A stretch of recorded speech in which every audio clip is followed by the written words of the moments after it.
Grand angle consacré à la guerre du Haut-Karabakh. Les affrontements ont repris il y a 12 jours maintenant entre l'armée de l'Azerbaïdjan et les forces séparatistes de l'enclave soutenues par l'Arménie.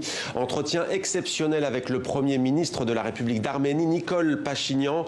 Bonsoir Monsieur le Premier ministre, merci beaucoup de nous accorder cet entretien en direct d'Erevan, la capitale de l'Arménie. La première question, elle est simple, c'est celle que tout le monde se pose après donc 12 jours d'affrontements. Est-ce que vous appelez ce soir à un cessez-le-feu dans le Haut-Karabakh ? Vous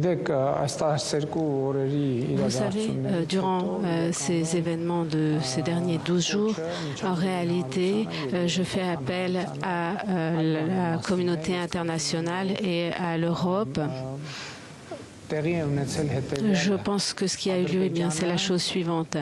L'Azerbaïdjan a commencé à nous attaquer, une attaque de grande ampleur envers le Haut-Karabakh, et cette guerre a commencé grâce aux efforts de la Turquie et à sa participation, avec des mercenaires qui ont été transférés directement de Syrie en Azerbaïdjan pour qu'ils puissent mener la guerre au nom de l'Azerbaïdjan contre le Haut-Karabakh.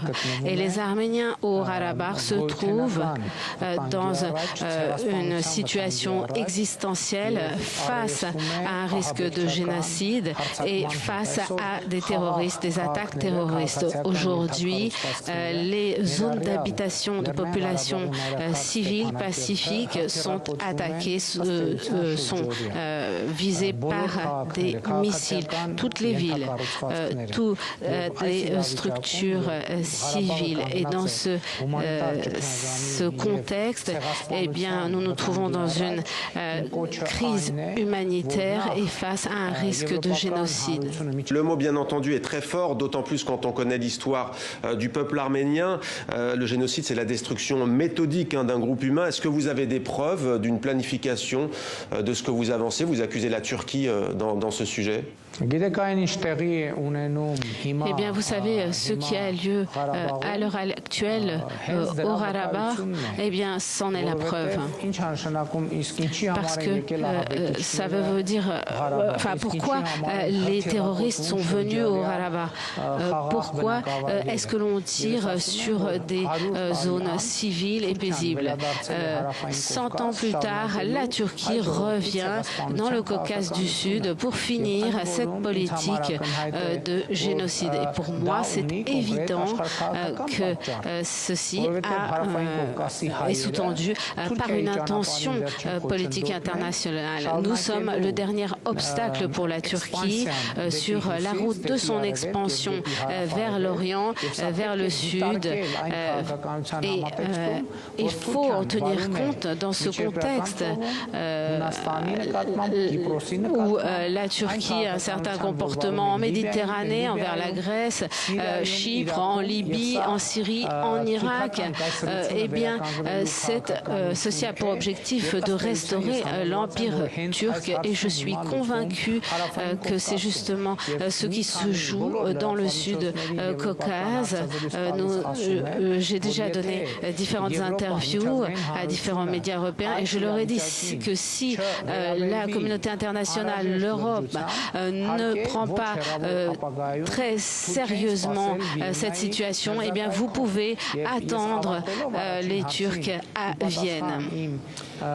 Nikol Pachinian, on vous a vu ces derniers jours à la télévision en treillis militaire. Est-ce que vous êtes devenu un chef de guerre malgré vous? Je vous demande pardon, je voudrais que vous me laissiez finir mon idée. J'écouterai votre question plus tard. Eh bien, une véritable réaction serait que l'Union européenne, la communauté internationale trouve la force et prenne fasse un pas décisif et reconnaissent l'indépendance du Haut-Karabakh.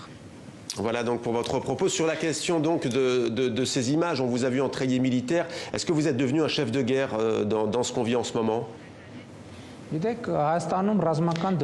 savez, c'est la loi martiale à l'heure actuelle en Arménie et durant de telles situations, eh bien, le Premier ministre a des obligations. Moi, si j'ai porté cet habit, c'est parce que je me rendais en treillis au Karabakh et ça serait tout à fait éhonté de se rendre sur le front avec un costume et une cravate. Et je voudrais dire que de toute façon, il ne s'agit pas d'un treillis militaire, mais d'un habit civil kaki. Vous avez parlé de la Turquie, Monsieur le Premier ministre. Il y a un autre grand acteur dans la région, bien entendu. Il s'agit de la Russie, qui a d'ailleurs des relations particulières à la fois avec vous, l'Arménie, mais aussi avec l'Azerbaïdjan. Pour l'heure, Vladimir Poutine reste sourd à vos appels. Que lui dites-vous ce soir? Que lui demandez-vous au président russe? Eh bien, tout d'abord, nous avons un contact permanent avec le président de la Fédération de Russie. Eh bien, c'est un des pays qui co-préside le groupe de Minsk de l'OSCE. Et d'autre part, elle a des obligations. Nous avons des accords entre l'Arménie et la Russie, des accords de coopération stratégique. Et dans ce sens, la Russie a des obligations envers la République d'Arménie et le président de la Russie a déclaré hier qu'il tiendrait ses obligations, qu'il remplirait ses obligations si ceci était nécessaire. L'Azerbaïdjan et son allié la Turquie, Monsieur le Premier ministre, mettent en avant le droit international et les résolutions de l'ONU. Ces deux pays parlent d'une occupation de votre part de cette région du Haut-Karabakh. Que répondez-vous à cet argument donc basé sur la légalité internationale? Eh bien, vous savez, nous sommes dans une situation où bon nombre de personnes parlent des résolutions de l'ONU, des résolutions adoptées en 1993, mais peu de gens les ont vraiment lues attentivement. Dans ces résolutions, il est écrit que l'Azerbaïdjan a violé les accords internationaux de cessez-le-feu et que des pertes locales s'en sont suivies puisque l'armée de défense du Haut-Karabakh a été obligée de se défendre, c'est-à-dire de répondre à cette violation du cessez-le-feu. Et bon nombre de personnes mettent en avant ce texte, mais en réalité, rien n'est marqué sur la violation de souveraineté par l'Arménie. Ces résolutions ont été adoptées en 1993 dans une situation extrêmement concrète et elles concernaient cette situation concrète de l'époque. Et depuis, des résolutions, des négociations pour résoudre le problème du Haut-Karabakh ont eu lieu et différentes résolutions ont été proposées pour que cette question soit résolue. Monsieur le Premier ministre, aujourd'hui à Genève, en Suisse, ont débuté des discussions. C'est le groupe de Minsk auquel appartient la France.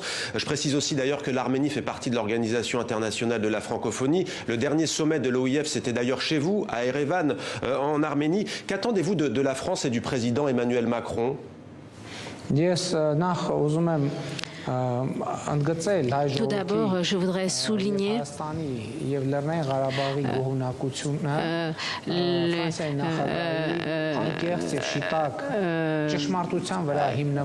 la reconnaissance du peuple arménien, du peuple du Haut-Karabakh pour la façon libre et honnête dont a parlé Macron. Et j'espère que nous allons sur la voie de l'indépendance du Haut-Karabakh. Emmanuel Macron a soulevé certaines inquiétudes et ces inquiétudes, il n'y a pas d'autre solution que de les résoudre parce qu'elles peuvent devenir une zone, donner une tragédie humanitaire puisque nous avons en face de nous des terroristes, des vagues terroristes qui peuvent se propager dans une zone bien plus grande. C'est une menace directe pour la sécurité internationale si on prend en compte le facteur turc et sa population. Et à l'heure actuelle, il faut que la France reconnaisse directement le Haut-Karabakh.